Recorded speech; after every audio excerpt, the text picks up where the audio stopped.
এই মুহূর্তের সবচেয়ে বড় খবর, নবান্ন অভিযানের পর এবার সংগ্রামী যৌথ মঞ্চ একটি মহা সমাবেশের ডাক দিল।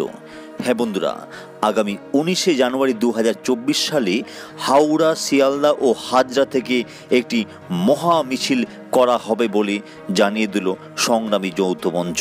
প্রসঙ্গত উল্লেখ্য, 40% বকেয়া ডিএর মধ্যে মাত্র 4% ভিক্ষা ঘোষণা করাই সাধারণ কর্মচারী থেকে শুরু করে সংগ্রামী যৌথ মঞ্চেরও যথেষ্ট ক্ষোভের সঞ্চার হয়েছে।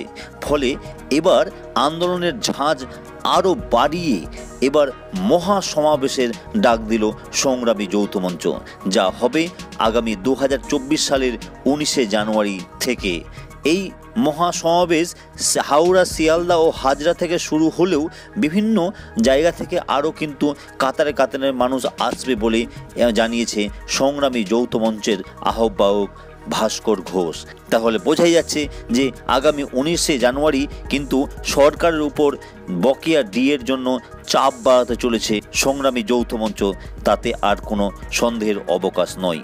তো সেদিন কি আপডেট উঠে আসে অবশ্যই আমরা এই চ্যানেলে তুলে ধরবো, তাই চ্যানেলটিকে সাবস্ক্রাইব করে পাশাপাশি বেল আইকন প্রেস করে অল করে আমাদের সঙ্গে থাকতে পারেন। ধন্যবাদ।